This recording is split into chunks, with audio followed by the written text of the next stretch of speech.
touch on that. All right. So when I brought this topic, to the cast, I just wanted to, reiterate to everybody, if they know what the plight of a man is, if they know, what we have to face on a daily basis when we step outside, if they know all the trials and tribulations that we go through, as a man, growing up as a black man, dealing with the police, dealing with the neighborhood, dealing with all kinds of shit that goes on. Do y'all know and do y'all understand the plight of a man? Whereas though I can basically walk outside and bump into somebody, or somebody could even bump into me and it not even be my fault, and then I gotta go through a situation where somebody could possibly lose their life just that quick, in an instance, just by being a man. So do y'all understand and do y'all know the levels and the depth and the plight of a man? All right, people, what's up? What are we doing? What's going on? So when I think about the plight of a man, it has nothing to do with the sex. It has everything to do with just the way of the world, Right. Especially the plight of a black man, because that's where I see it through my eyes as a black male. I'm here in the world. It's unfair, and this doesn't just go for men. This goes for women as well. The unfairities that the society deals us with, one being a black male, but a young black male, Right. that carries over to being an older black male. Tomorrow starts the trial of Bill Cosby and another offender. Why do I say that? Because Bill Cosby has already been convicted, which that conviction was overturned. We had several different women come forth at that time, 2 years ago, 2.5, going on 3 years ago, to have him convicted, right? Which we subsequently seen that overturned due to, dealings that they had with the district attorney in the state of Pennsylvania. But now here's another person coming forth saying that when she was 17 years old, her parents let her go to the Playboy Mansion and Bill Cosby did something to her. This is now 47 years later. And this is a civil matter. So if you know anything about a civil matter, it's money driven, right? So she's looking for a payday. So if you felt wronged, why didn't you come forth when everyone else did? Why now try to use this against this man to sink him even further? If it wasn't a money grab, why is it a civil case? If you felt disrespected, how come you didn't come forward years ago? And you may say, Nell, as a woman, you never know when is the right time. I don't. But it seems really weird now that you're in financial peril. You're later on in life. Now you want to go and seek out this justice, right? But we see other men in his same position, the Harry Weinsteins of the world. The what's the guy's name that played in 21? Those other people that was found even our former President Trump, grabbing women's private areas. Nothing happened to him, right? Harry Weinstein sleeping with all these women. The Me Too. This is how the Me Too movement came about, right? He's not in jail or been prosecuted yet, right? But Bill Cosby has been. We as black men are such at a disadvantage. One, because we're persecuted by the aggressiveness that they think that we have. You know where that aggression comes from? Not being taken serious, having to work 10 times harder just to move a spot while they giving them 3 spots ahead of us. Right. And I'm not the guy, please, by no means am I that guy who thinks that the man is against me. I'm all about working hard. I'm all about going out here and doing what I got to do. That's the reason why I went through the extended schooling that I went through, graduated from college, and went on to have a career in the banking field. Now I'm doing other things in the financial world as well, making a living for myself and my family. I know the values of working hard. I come from that inner city impoverishment where I know that if I wanted to get out of this, I had to do something different for myself than just dream, right? But the plight of a man, especially of a black man, goes a little bit deeper, right? Opportunities we have to work harder for just to be taken serious, Right. right? I had to be. I gotta work I gotta work 12 hours, six days a week for them to say, oh, well, Nell works hard, so he may be a candidate in a couple years for this promotion. Right. Where somebody just fresh off the street, color of not mine, come right in the door and they giving it to them just because of qualifications. Well, what about my qualifications? Right. So also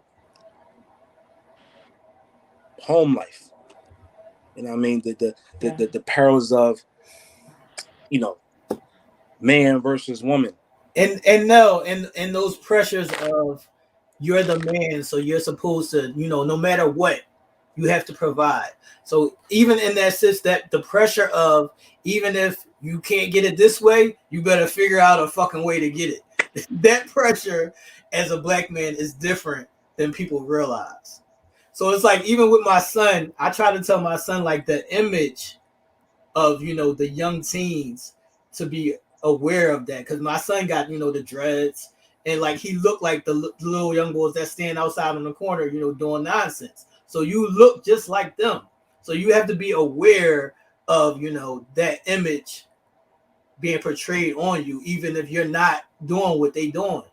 So it's a whole lot of shit that goes into it that people don't even, realize. It's crazy. The pronunciations of our names are even held against us, right? We, I've been in situations where I've been in corporate America, and I've gotten cool with the higher ups just because my performance was that of it was bar none. It couldn't be taken away from you. When you got it, you got it. And no matter how they try to knock you down, and no matter how they try to keep you down, your resolve will keep you getting up, working harder, going out there, making sure you be better than ever. They have to respect it.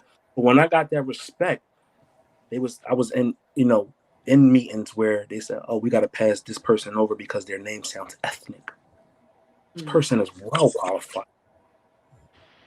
Oh, we can't give this person this position because we don't want to scare off our investors because they may think that they're too urban or they're too ethnic or they're just too vibrant."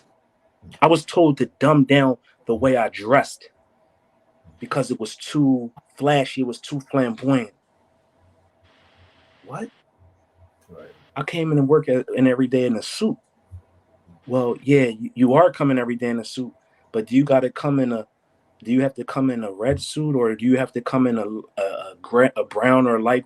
I come in how I want to come in. I'm presentable, I'm clean, I smell good, Right. and I'm also making y'all money. So what we talking about?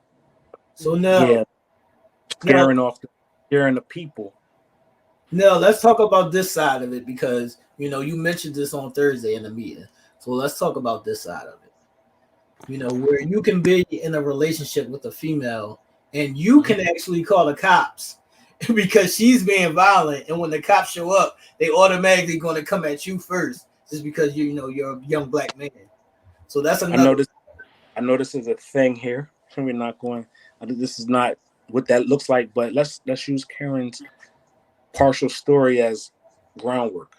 So let's say we're at a barbecue and that girl walks across our lawn and KD looks at me and we start to get into an argument. The argument escalates. Karen's my lady, I'm her man. Somebody else calls this argument. Somebody calls the police. The police come and say, "What's the problem?" And Karen says, "Oh, we got into a heated argument."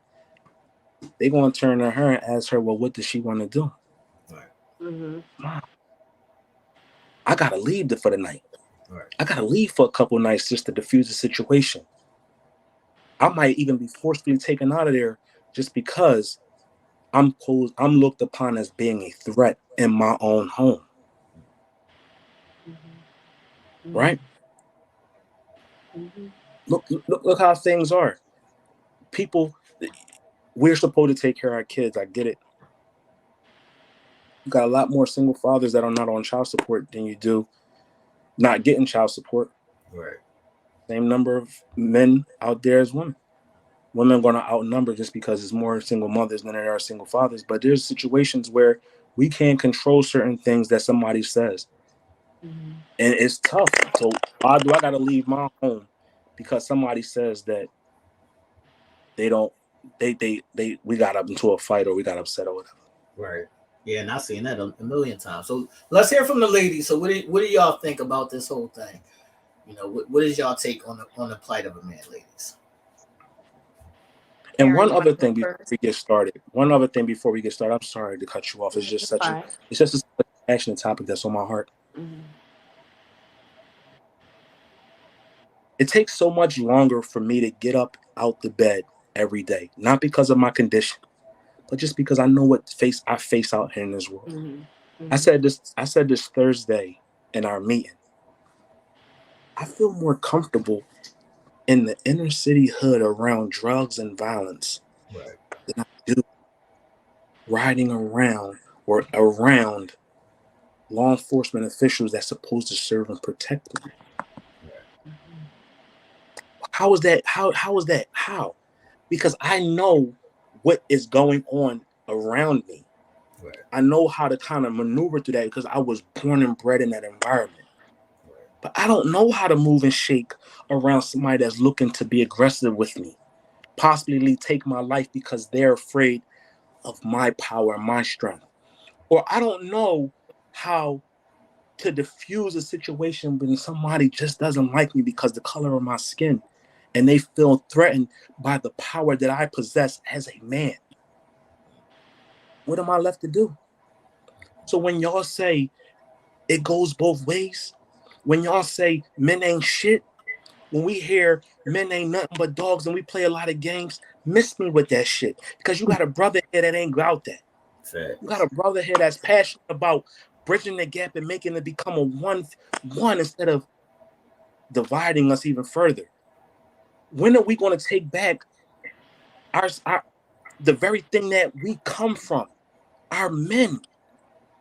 Wrap our arms around them and tell them that we love them and we're proud of them, that we're here for them instead of saying we're tired of you, we're sick of you, we hate you Right. because of what somebody else has done. Mm-hmm. I get it. Not everybody is always going to be like me, like T. But there's far greater more of us doing good than there is bad out here. I guarantee it. Just think. Back at your fathers.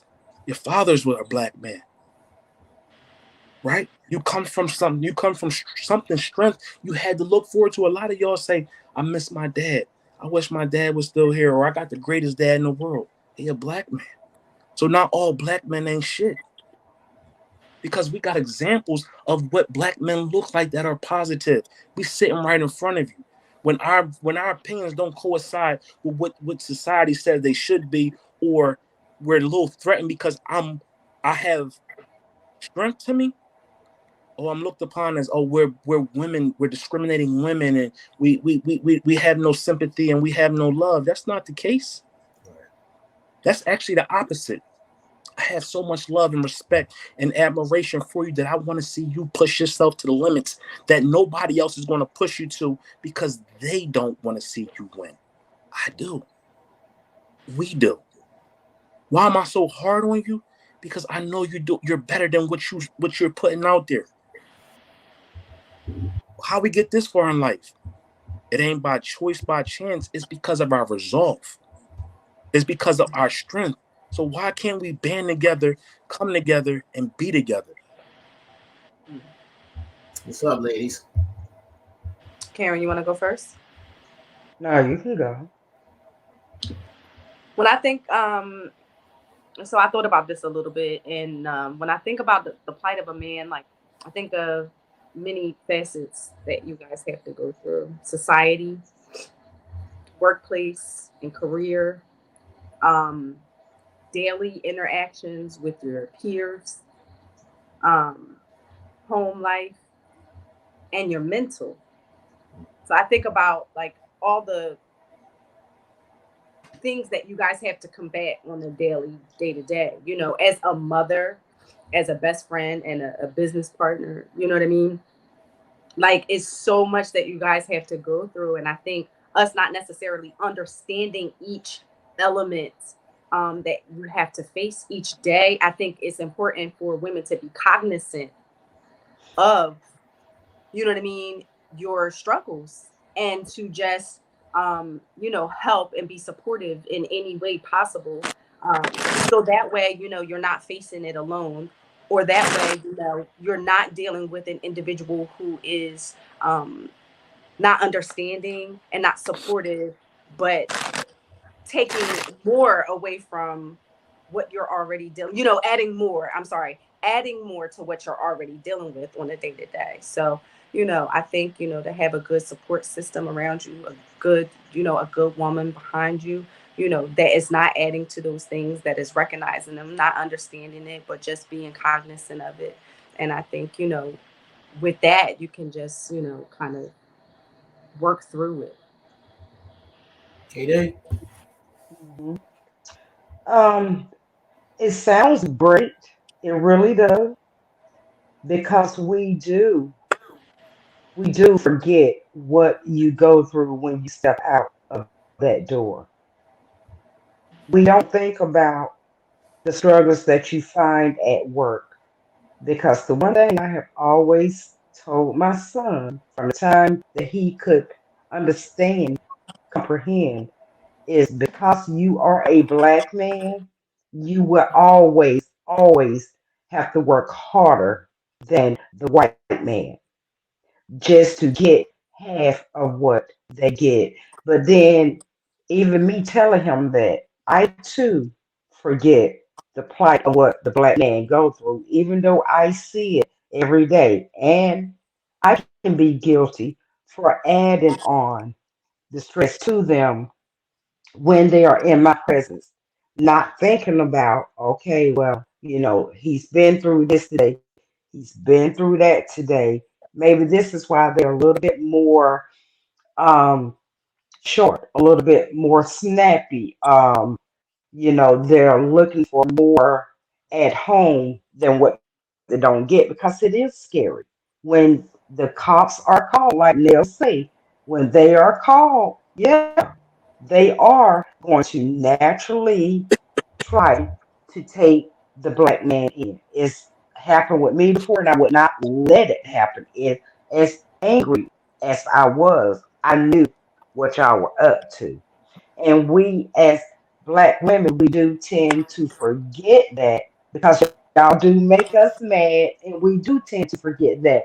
So the plight of a man, sometimes I don't think it would be bad to sometimes sit down and talk to you, lady. And just, yeah, we should know what's going on. Y'all know what's going on, and we do know. But sometimes we simply forget, and sometimes we simply need to be reminded. Look, I go through this on a daily basis, but then I got to come home and not have my peace. Right. We need to sometimes be reminded because you do. If you can't have your peace at home, if you can't have your peace around your woman, you catching hell there, catching hell here. Yeah, that can make any man, the plight of a man, very, very hard. So Facts. this A is lot of good that people, we're having this conversation.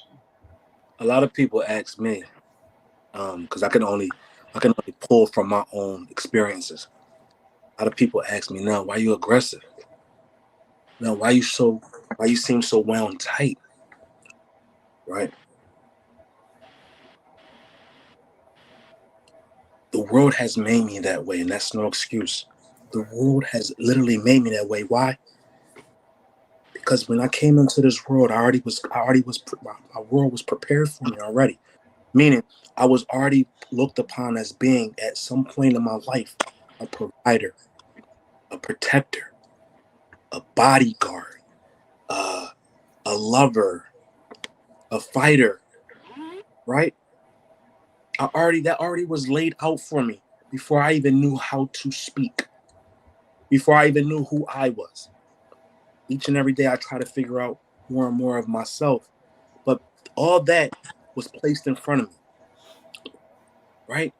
I was told, oh, you gotta be genuine, you gotta be kind, you gotta be loving, you gotta be soft, you gotta be hard, you gotta be tough, you gotta be everything.